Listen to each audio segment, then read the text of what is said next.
Hello, I'm Aubrey Shepherd, and it's the 16th, I believe, of June 2014. Let's see some photos. That's a American lady or painted lady. I think it's American lady on a purple milkweed. That's what that same butterfly looked like with the wings open. So that's why they pose with their wings closed. They're more colorful, quite often. That's a purple milkweed, and that's one of the tallest ones you'll see. I mean, it was, I don't know, it was 7 feet or more, and growing right down in the, so its roots were probably way down into the, where it stayed moist all the time, adjacent to a ditch. And there you see how the little noses actually look. And there's a single one, which I sometimes like to photograph when I can, because you can see the detail and focus on just one of the flowers and see the bracts in the back that are colored just like the plant, and the flowers red, purple. This is Plains coreopsis, and see, it's growing out of a gravel area. if, if you scatter the seeds of Plains coreopsis, they're almost always going to come up, especially a year like this where it's we've had adequate rain, and as I say, we're behind.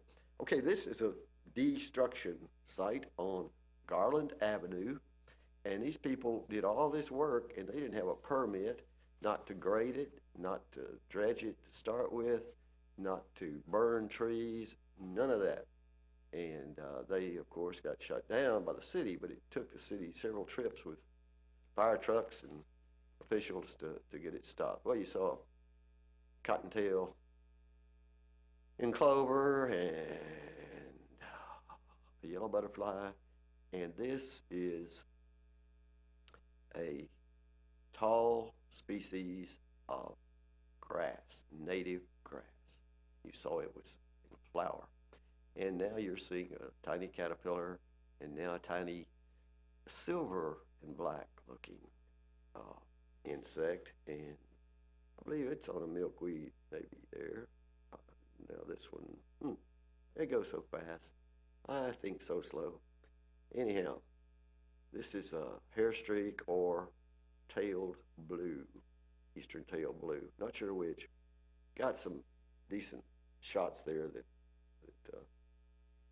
maybe I blew them up too big, but to look as good as they did to start with. But like for you to see what you can't see when you're walking up there. I don't know what those two ladybugs, lady beetles they're actually called, are doing there, but they were doing it together. Here's the purple milkweed some more, Asclepias purpurascens, and of course you can see bumblebee, always bumblebees around milkweed in bloom. And there's a thistle. That's actually, I'm uncertain whether that's the native thistle or the bad thistle, but anyway, I didn't even pay attention to the foliage and the stickers and thorns on it. Lonoceros improvirens, the native honeysuckle vine, trumpet honeysuckle it's called, coral honeysuckle is another name for it. And a couple years ago I was able to photograph these every month of the year, whole year round. In fact, almost 2 whole years. Every month had some blooms. Okay, well, let's back to that destruction. See the fire? There were 3 separate fires. And this picture I took right after a guy threw buckets of gasoline on there at 3 minutes to 5 on Thursday afternoon. And of course, then the fire trucks had to come out again and put it out for those people who were operating without permits and had already been told to put out the fires. And you're seeing, well, that's enough. Till next time, this is Aubrey Shepherd asking you to do your part to help keep the water clean, the air pure, and the woods green. See ya. Hello, I'm Aubrey Shepherd. It's the 19th of June, and we're looking at photos from Fayetteville, Arkansas. There, the Environmental Action Committee on Monday night, the 16th, went out and toured the newly remodeled West Fork of the White River. There's a stretch that belongs to the city, or at least the land, part of the land next to it does, and it's at the east or the south end of the airport. And that stream was supremely impaired, and it was restructured by the lady in the middle of this picture. She's Sandy Formica. She runs a business that does this sort of thing and other work to restore streams. Has done Gully Park and the University of Arkansas campus stream that enters my neighborhood at the town branch. And I don't have great pictures of the close-ups of the stones and so forth here. They rerouted the channel. But I do have video on YouTube, about 7 clips in succession about with her talking, describing the plan, that sort of thing, and I hope you'll watch that if you're interested in how this sort of thing's done.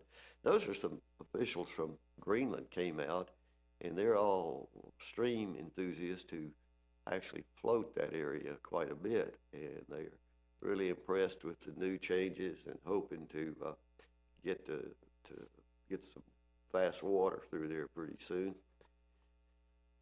so they can kayak. And they're guys who wear their life jackets and know the rules, that sort of thing.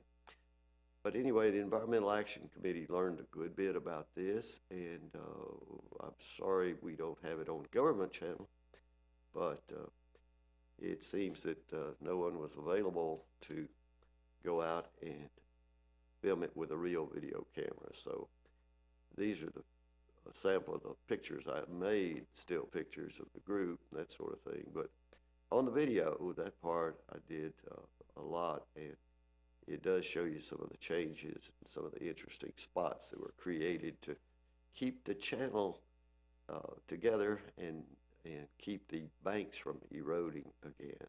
It was a big project. That's the area where the trees have been burning on South Garland Avenue, and you can see all that rock was spread out there, and you can see the fire still burning a week after it was set. And that's a blunt leaf milkweed, and you see that little tiny pod? That's the reason these plants are not very common. Only one pod, and that one's not even going to mature. What's that little creature there next to that flower? Now this is a pencil flower, tiny yellow thing. It's like tiny as your the nail of your little finger. But there are lots of them out there right now. And that's a moderate-sized sunflower on Pinnacle Prairie. That's a obedient plant, and that is the tiny milkweed starting to bloom out on Pinnacle Prairie. And you can see how narrow those leaves are, and this is way above life size. And there you can see the obedient plant with the milkweed right behind it. That's something I like to emphasize. This is Polygala sanguinea. It's a field milkwort. You can see one of them there, and it's surrounded by mostly past bloom sensitive briar. There's a lot of sensitive briar out on Pinnacle Prairie in bloom as we speak. And that's another species of Monarda. It's not the one I was showing you last week. It's a slightly different plant, and it's on the World Peace Wetland Prairie, as is this passion vine, this passion flower. This is the first week I caught those in bloom at World Peace Wetland Prairie. I know they're in bloom in other places, but hope you've got some near you. and learn to recognize that foliage. And when it comes up in the spring, don't let anything happen to it. Till next time, this is Aubrey Shepherd asking you to do your part to help keep the water clean, the air pure, and the woods green. See ya.